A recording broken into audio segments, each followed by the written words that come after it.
Existe uma pergunta que muitos cristãos nunca se permitem fazer em voz alta.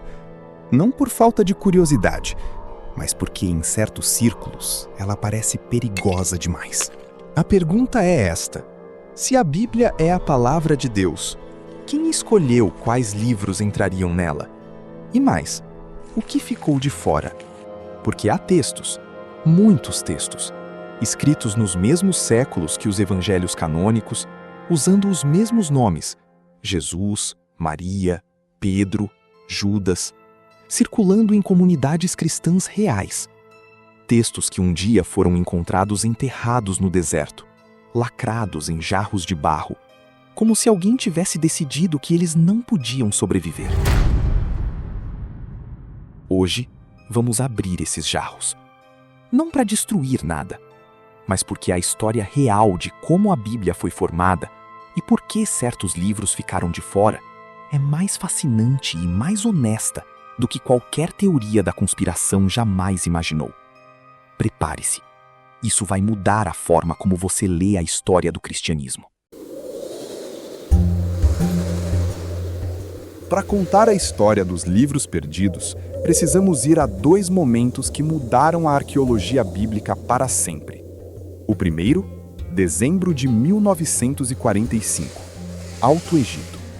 Um camponês chamado Mohammed Al-Saman está cavando o solo perto de um penhasco calcário, à procura de fertilizante natural, quando sua enxada atinge um jarro de barro. Dentro do jarro, 13 volumes encadernados em couro, escritos em copta, uma forma do egípcio antigo. Textos que ninguém no mundo moderno havia lido em mais de 1000 anos. Esse achado ficou conhecido como a Biblioteca de Nag Hammadi. 52 textos. 2 anos depois, em 1947, um pastor beduíno adolescente chamado Mohammed Ed-Dib estava procurando uma cabra perdida nos penhascos de Qumran, às margens do Mar Morto. Jogou uma pedra numa caverna. Ouviu o barulho de cerâmica quebrando. Entrou na caverna. E encontrou os manuscritos do Mar Morto. 972 textos em rolos de couro e papiro, preservados em jarros por quase 2000 anos. Entre os manuscritos, cópias de quase todos os livros do Antigo Testamento, 1000 anos mais antigas que qualquer versão que os estudiosos possuíam. Antes de perguntar por que esses livros ficaram de fora da Bíblia, é necessário abri-los, realmente abri-los, porque o que está escrito neles é muito mais diverso e, em muitos casos, muito mais intrigante do que a maioria das pessoas imagina. O Evangelho de Tomé, encontrado em Nag Hammadi, escrito provavelmente no século II, não é uma narrativa, é uma coleção de 114 ditos atribuídos a Jesus, sem milagres, sem crucificação, sem ressurreição. Só frases. Algumas são quase idênticas às dos evangelhos canônicos, outras são completamente diferentes.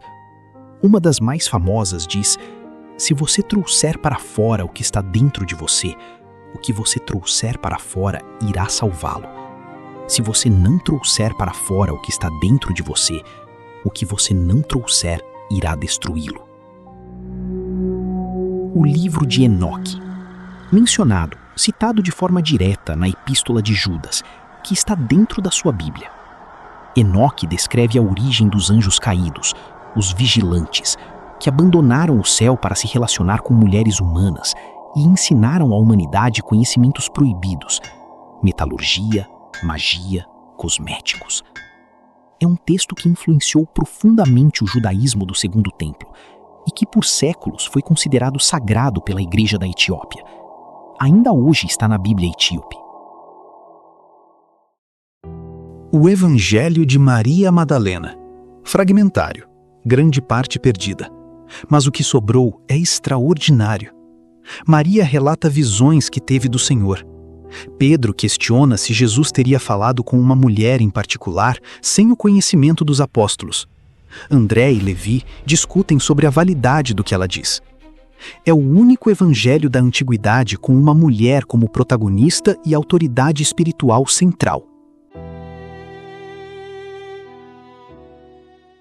E há o proto-evangelho de Tiago, um texto do século II que tenta preencher as lacunas dos evangelhos canônicos, contando a história de Maria antes de Jesus, sua família, seu nascimento milagroso, sua apresentação ao templo.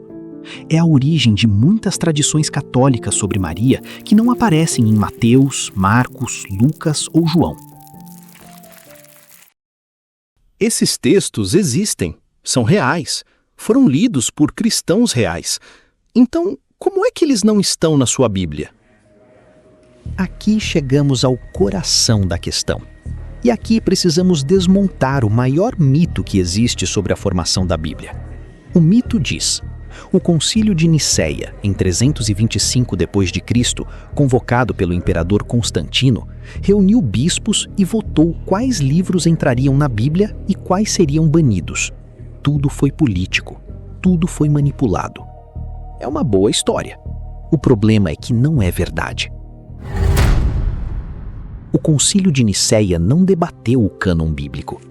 Não há um único registro histórico, ata, carta ou crônica que mencione uma votação sobre livros no Concílio de Nicéia. Os historiadores são unânimes nisso. A pauta do concílio era a controvérsia ariana, a natureza de Cristo, não os livros sagrados. A verdade é mais interessante do que o mito. O processo de canonização foi gradual, descentralizado e levou séculos.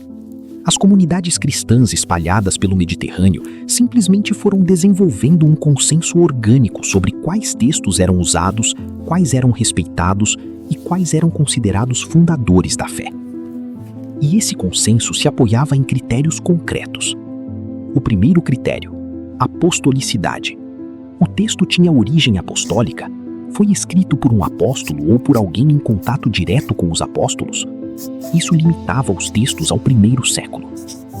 O segundo critério: ortodoxia. O conteúdo era consistente com a fé que as comunidades já professavam? Um texto que ensinava que o mundo material é intrinsecamente mau e que Jesus nunca teve um corpo físico de verdade era incompatível com o que os cristãos entendiam como central. O terceiro critério: catolicidade. O texto era usado de forma ampla nas igrejas, não apenas em uma comunidade isolada, mas na igreja como um todo, de Roma à Síria ao Egito. O quarto critério: antiguidade. O texto era claramente do primeiro século, ou era uma composição posterior tentando se passar por algo mais antigo? E então, em 367 d.C., 42 anos após Nicéia, o bispo Atanásio de Alexandria escreveu uma carta pastoral de Páscoa. Nessa carta, pela primeira vez na história registrada, ele listou os exatos 27 livros do Novo Testamento que você tem na sua Bíblia hoje. Não como uma inovação, como um registro do que as igrejas já reconheciam. Então, por que eles ficaram de fora? A resposta honesta não é conspiração, é avaliação. Uma avaliação rigorosa, baseada em critérios concretos, conduzida por comunidades que tinham muito a perder se escolhessem errado. O Evangelho de Tomé não foi rejeitado porque alguém queria esconder os ensinamentos de Jesus. Foi considerado não apostólico, porque os estudiosos identificaram que ele foi composto no século II, mais de 100 anos depois dos eventos que descreve, em um ambiente intelectual marcado pelo gnosticismo. O Evangelho de Pedro, encontrado no século XIX, descreve a crucificação de uma forma que teria soado imediatamente estranha para os primeiros cristãos. Jesus não sente dor, a cruz fala, seu corpo parece não ser completamente físico. Os teólogos chamam esse conjunto de ideias de docetismo, a crença de que Jesus apenas parecia ter um corpo humano. Era incompatível com a confissão cristã central de que o Verbo se fez carne. O Evangelho de Judas, que ganhou manchetes quando foi traduzido em 2006, apresenta um sistema cosmológico gnóstico complexo. O mundo material foi criado por um deus inferior e malévolo chamado Demiurgo, E Judas é o único discípulo que realmente entendeu o plano espiritual de Jesus. É um texto fascinante. É também um texto que representa uma visão de mundo radicalmente diferente e irreconciliável com a tradição cristã mainstream. E o livro de Enoque? Esse é o caso mais interessante de todos. Enoque não foi excluído no sentido de ser rejeitado com hostilidade. Ele simplificadamente não conseguiu o critério de apostolicidade. Foi escrito antes do período apostólico, em um contexto judaico, e nunca circulou de forma ampla nas igrejas gregas e latinas. A igreja da Etiópia o manteve, as outras igrejas não. O ponto central é este: esses livros não foram destruídos. Muitos sobreviveram exatamente porque comunidades cristãs, mesmo sem incluí-los no cânon, continuaram a copiá-los, a estudá-los, a guardá-los. A decisão de não canonizar não foi uma decisão de apagar, foi uma decisão de delimitar, de dizer: estes textos são o núcleo da fé. Os outros são parte da conversa, mas não do fundamento. Chegamos à pergunta que começou tudo. Por que você nunca ouviu falar desses livros? A resposta honesta: provavelmente porque ninguém se deu ao trabalho de explicar o processo real. É mais fácil dizer, a Bíblia é a palavra de Deus, e deixar o assunto por aí. É mais fácil, do outro lado, dizer, Nicéia escondeu a verdade, e construir uma narrativa de conspiração. As duas respostas são atalhos. E atalhos custam caro quando se trata de algo tão importante quanto os textos que moldaram a civilização ocidental. A verdade é mais trabalhosa. A verdade é que a formação da Bíblia foi um processo humano, conduzido por comunidades de fé que levavam seus textos a sério, que debatiam, que discordavam, que gradualmente chegaram a um consenso baseado em critérios que podemos examinar. Esse processo não torna a Bíblia menos sagrada para quem a considera sagrada.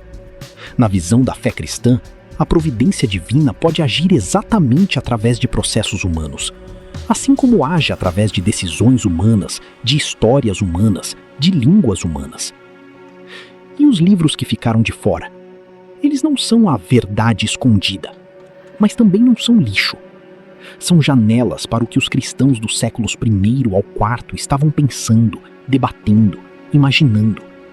São evidências da enorme diversidade do cristianismo primitivo, antes que os contornos do que seria cristão ficassem mais definidos. Ler o Evangelho de Tomé não vai destruir sua fé. Ler o livro de Enoque não vai abrir seus olhos para o que foi censurado. Mas ambos podem expandir sua compreensão de um mundo que era muito mais complexo, muito mais vivo, muito mais cheio de conversas do que qualquer cânon consegue capturar sozinho. Os livros não foram perdidos, foram guardados por quem os amava, mesmo sem considerá-los fundamentos. E agora, você também os conhece. Deixa nos comentários qual desses textos você mais quer explorar. E se isso mudou a forma como você pensa sobre a formação da Bíblia, compartilha com alguém que faz essa pergunta em silêncio. Porque perguntas honestas, quando respondidas com honestidade, não destroem a fé. Elas a aprofundam.